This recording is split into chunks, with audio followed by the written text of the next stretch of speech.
কি দেখানো হয়েছে, আমরা কি দেখতে পাচ্ছি, সৌরজগতের বিভিন্ন গ্রহ এবং তাদের উপগ্রহগুলি নিজ নিজ কক্ষপথে আবর্তন করতে করতে সূর্যের চারিদিকে কি করছে, প্রদক্ষিণ করে চলেছে।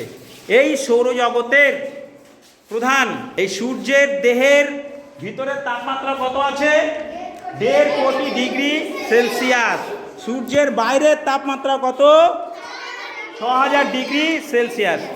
সূর্য থেকে 200 কোটি ভাগের 1 ভাগ তাপমাত্রা আমাদের কোথায় আসছে, পৃথিবীতে পৌঁছায়। ঠিক আছে, এই গ্রহগুলো নিজের চারদিকে আবর্তন করতে করতে এই সূর্যের চারদিকে কী করছে, প্রদক্ষিণ করে চলছে। আমরা এবার প্রতিটা গ্রহ এবং তাদের উপগ্রহ যেগুলো আছে সেগুলো সম্পর্কে আমরা কি করব, জানার চেষ্টা করব। দেখো, সবথেকে সূর্যের কাছের যে গ্রহটা আছে, সবথেকে সূর্যের কাছের যে গ্রহ দেখতে পাচ্ছ কি আছে, বুধ। বুধ থেকে সূর্যের দূরত্ব কত, 5.8 কোটি কিলোমিটার। দেখো, সূর্যের সবথেকে কাছে কোন গ্রহ আছে, বুধ। আচ্ছা, এবার বুধের নিজের চারিদিকে আবর্তন করতে 58 দিন 17 ঘন্টা।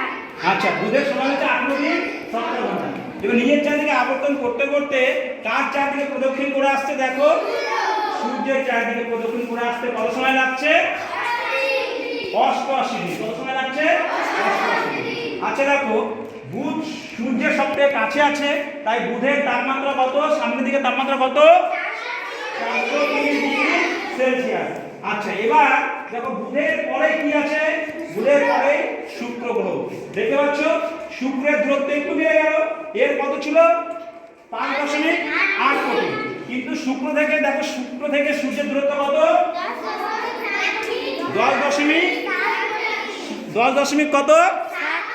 7 কোটি কিমি। ঠিক আছে। আচ্ছা, এবার একটা কথা বলে রাখি, সৌরজগতে যত গ্রহ দেখতে পাচ্ছ তার মধ্যে উষ্ণতম গ্রহ হচ্ছে কি, এই শুক্র গ্রহ। এই শুক্র গ্রহ কেন উষ্ণতম গ্রহ বলো দেখি। হ্যাঁ, শুক্রের দেহে কি আছে, কার্বন ডাই অক্সাইড সব থেকে বেশি আছে বলে। দেখো, সূর্যের সবথেকে কাছে বুধ, বুধের থেকেও শুক্রের উষ্ণতা বেশি। তার কারণ হচ্ছে এর দেহে কার্বন ডাই অক্সাইডে ভর্তি। কার্বন ডাই অক্সাইড থাকার জন্য এর উষ্ণতা সব থেকে বেশি। এর উষ্ণতা হচ্ছে 465 ডিগ্রি সেলসিয়াস। আচ্ছা, শুক্রের নিজের চারদিকে আবর্তন করতে কত সময় লাগছে, 243 দিন। আর নিজের চারদিকে আবর্তন করতে করতে সূর্যের চারদিকে প্রদক্ষিণ করে আসতে শুক্রের কত সময় লাগছে, 225 দিন। মনে রাখবা। ঠিক আছে, এরপরে দেখো কি দেখতে পাচ্ছি আমরা, শুক্রের পরে কি আছে, পৃথিবী। এই পৃথিবীতে আমরা বাস করি। কেন বলো তো, পৃথিবী সূর্য থেকে এমন একটা দূরত্বে আছে, কত দূরত্বে আছে, 15 কোটি কিলোমিটার। এই 15 কোটি কিলোমিটার দূরত্বে থাকার জন্য পৃথিবীর দেহের গড় তাপমাত্রা হচ্ছে 15 ডিগ্রি সেলসিয়াস। এছাড়া পৃথিবীতে কি আছে, অক্সিজেন, জল। এই জন্য পৃথিবীতে সমস্ত জীবজগৎ হচ্ছে বসবাস করে। আর পৃথিবী নিজের চারদিকে আবর্তন করতে কত সময় লাগছে, 23 ঘন্টা 56 মিনিট 4 সেকেন্ড। এই দেখো, পৃথিবীর পাশে কি আছে দেখতে পাচ্ছ, চাঁদ। এই চাঁদ কি, পৃথিবীর উপগ্রহ। এই চাঁদ কি করছে, নিজের চারদিকে ঘুরতে ঘুরতে কার চারদিকে ঘুরে আসছে, পৃথিবীর চারদিকে ঘুরে আসছে। আর পৃথিবী দেখো, পৃথিবী নিজের চারদিকে ঘুরতে ঘুরতে সূর্যের চারদিকে কি প্রদক্ষিণ করে আসছে কত সময় লাগছে, কত, 365 দিন 8 ঘন্টা 48 মিনিট 46 সেকেন্ড। বুঝতে পারছো। আচ্ছা, এরপরে কি দেখো, পৃথিবীর পরে আমরা কি দেখতে পাচ্ছি, মঙ্গল গ্রহ। কি দেখতে পাচ্ছি, মঙ্গল গ্রহ। এই মঙ্গল গ্রহকে কি গ্রহ বলা হয় জানো, লাল গ্রহ বলা হয়। কেন লাল গ্রহ বলা হয়, হ্যাঁ, মঙ্গলের দেহে ফেরাস অক্সাইড বা লোহার পরিমাণ সব থেকে বেশি বলে মঙ্গলকে বলা হয় কি, লাল গ্রহ। এই মঙ্গল থেকে দেখতে পাচ্ছ সূর্য, মঙ্গল থেকে সূর্যের গড় দূরত্ব কত, 22.8 কোটি কিলোমিটার। আচ্ছা, মঙ্গলের নিজের চারদিকে আবর্তন করতে কত সময় লাগছে, 24 ঘন্টা 37 মিনিট, অনেকটা পৃথিবীর মতো।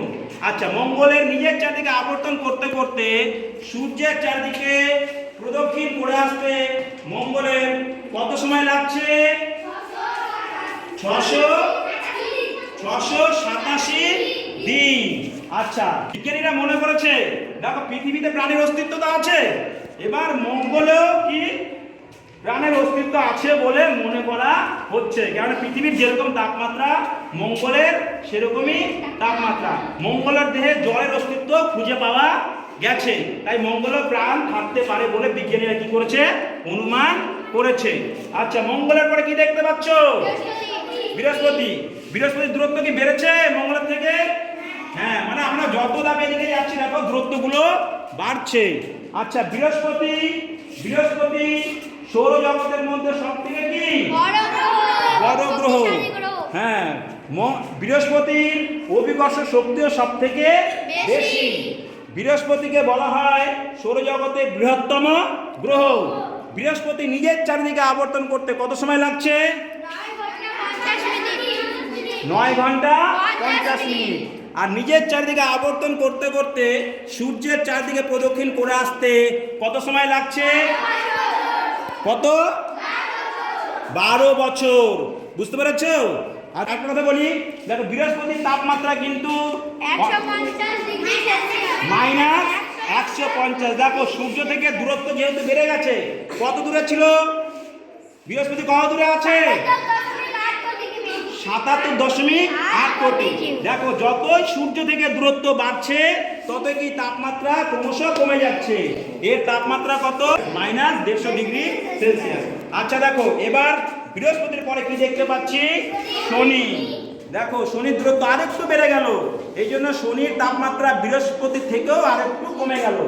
এর তাপমাত্রা কত? -184 ডিগ্রি সেলসিয়াস। আচ্ছা, এবার দেখো শনি নিজের চারদিকে আবর্তন করতে কত সময় লাগছে? কত?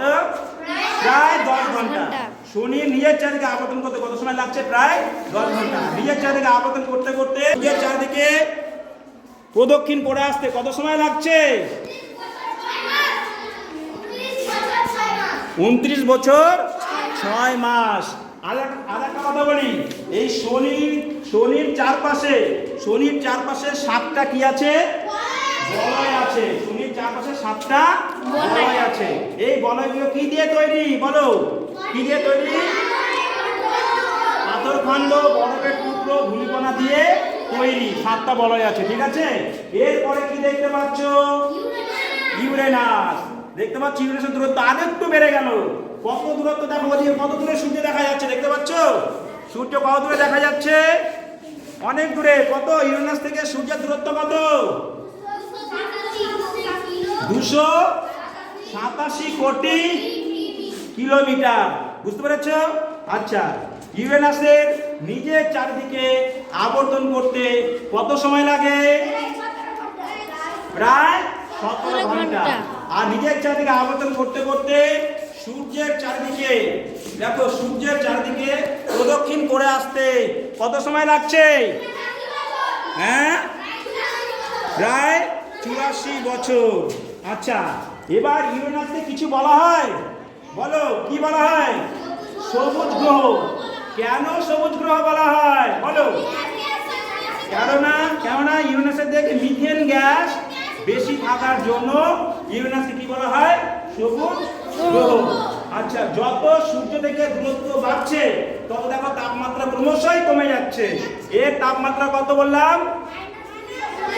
-216 ডিগ্রি সেলসিয়াস। আলাদা কথা বলি, সৌরজগতের সব থেকে শীতলতম গ্রহ হচ্ছে কি? ইউরেনাস। থাকবে। এরপরে কি আছে? নেপচুন। দেখো নেপচুনের দূরত্ব আরো একটু বেড়ে গেল। নেপচুনের থেকে সূর্যের দূরত্ব কত? 449.7 কোটি কিমি। আচ্ছা, এবার নেপচুনের নিজের চারদিকে আবর্তন করতে কত সময় লাগছে?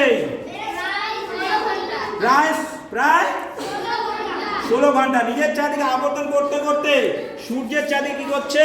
প্রদক্ষিণ করে আসতে কত সময় লাগছে? হ্যাঁ, 165 বছর। কেন লাগছে? দেখো, যত সূর্য থেকে দূরত্ব বাড়ছে তত এদের কক্ষপথের পরিধি অনেক বেড়ে যাচ্ছে, তাই এদের সূর্য চাঁদে প্রদক্ষিণ করে আসতে অনেক বছর সময় লেগে যাচ্ছে।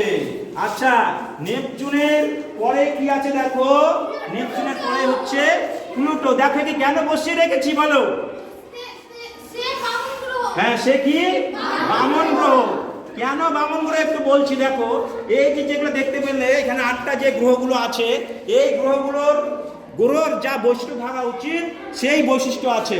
অর্থাৎ গ্রহগুলির কক্ষপথে যদি কোনো মহাজাগতিক বস্তু চলে আসে সেই গ্রহগুলো নিজে সরিয়ে দিতে পারে, কিন্তু প্লুটো এমন একটা গ্রহ, প্লুটোর কক্ষপথে যদি কোনো মহাজাগতিক বস্তু আসে প্লুটো সরাতে পারে না।